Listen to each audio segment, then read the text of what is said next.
One of the funniest things to me about the Division 2, and maybe just the Division franchise in general, is that it was advertised as a cover-based looter shooter. Now, I'm not disputing that people use cover. What I'm kind of getting at is that cover and cover-to-cover movement really don't play much into the actual gameplay itself. There's no real advantages for moving cover to cover. There's no real advantages for actually using cover, especially in PvP. Now, in large part, this has to do from the actual talent perspective.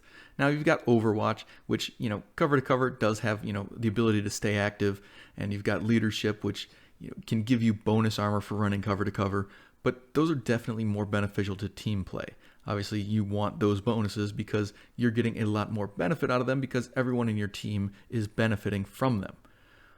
But for a solo player, there's not too many good options. I mean, you have Braced, which can give you, increased weapon handling, which isn't bad, especially if you're using a clunky weapon like an LMG, but it's not really going to do much for you as far as, actual weapon damage goes. You've got Entrenched, which can help keep you alive by just giving you a little bit more armor when you're down, but considering the amount of damage that the enemies do, it's not really that beneficial. And honestly, the most promising talent for a single player is probably just Composure, which just gives you a flat weapon damage increase for being in cover. But to be honest, most of these don't really feel very good for a cover-based game. I mean, 5 talents out of the entire talent pool give you a bonus for using cover or moving cover to cover.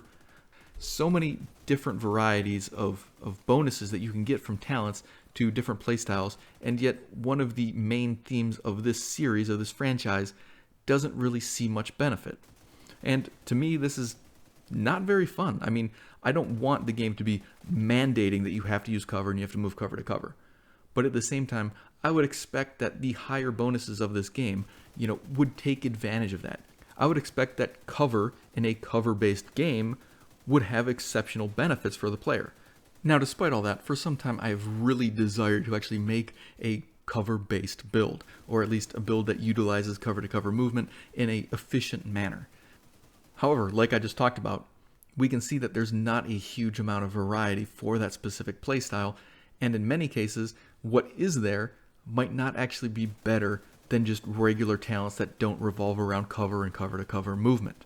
Now, for this build, I've decided to go with the Gunner specialization.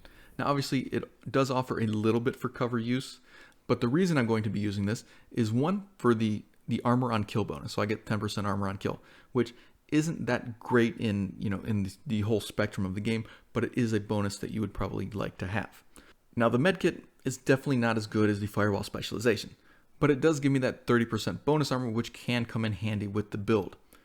Now, what this is also going to do is give me the Banshee Pulse. So when I do move cover to cover near an enemy, I do get a short window of basically disorienting them so that I can unload magazines on them. The other thing the Gunner does is it gives me that weapon handling when I don't move. So if I run cover to cover, get in cover, stop moving, I'm going to get that increased weapon handling, which, depending on the weapon that you're using, can actually be pretty beneficial. Now, my primary weapon choice is actually probably a bit controversial. I am using the Stinger LMG, which, if you did not know, the Stinger LMG is actually, as far as I know, exclusive to the Recruit a Friend bonus thing that they actually had. Now, it's not really that great of an LMG, but it does have the unique talent, Swift, which basically, whenever I perform a cover-to-cover movement, I do get 20% weapon damage for 15 seconds. Now, if you don't have this LMG, don't worry about it. There's definitely better options. However, I do want to make a small statement that this is why I generally prefer having the physical copy of a game, because this allows you to actually basically game the system. You just create a new profile and load up the game, and you can basically just recruit a friend that way. So if you have another friend who has the physical media, they can create a profile, you can create a profile, and you can both just get the friend referral program bonuses without actually having to spend any additional money. But if you absolutely must have it, you could buy another copy of the game. You could possibly just go to, like your local GameStop or something like that, buy a used copy of it, and I think they're pretty cheap at this point. I'm not exactly sure what the price is. But again, this is your money. You do with it what you want. But again, I do want to stress that it really is not that beneficial. I'm just using it for the most part because I'm trying to make a cover-to-cover build as best as I can.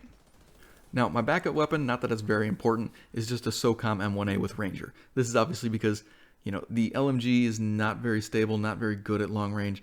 So I'm definitely wanting something that actually packs a punch and enables me to actually deal decent damage at longer range. And just taking a quick glance at the stats here, you can see with my LMG, I do have that 60% crit chance with almost 130% crit hit damage. So that's not too bad.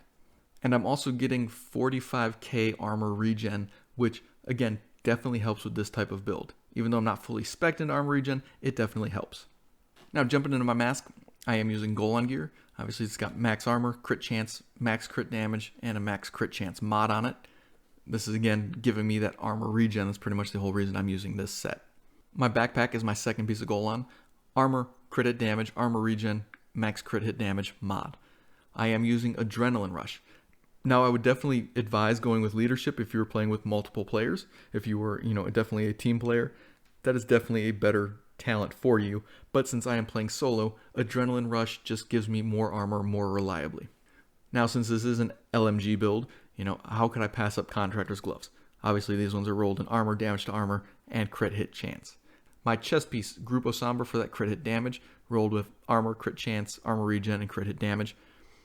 I am using Intimidate because obviously I am trying to get as much bonus armor as possible, and I am rushing up to the enemies cover to cover. So this definitely does play a part of the build. My holster is my Bellstone Armory holster, obviously for that 1% armor regen, armor, crit hit damage, armor regen. And then for my knee pads, I am using the Ninja Messenger bike knee pads. Now, I never have used this exotic before. So the whole reason that I wanted to use it was because it is cover to cover based. Obviously I'm getting weapon damage, crit chance, and crit damage, but I'm also getting the parkour talent, which whenever I perform a cover to cover or I vault over an obstacle, it reloads my weapon. Since I am using an LMG, that comes in really handy, and it also gives me 25% bonus armor for 5 seconds. So again, more bonus armor equals more damage, equals more survivability, and basically just more ability to actually kill enemies faster.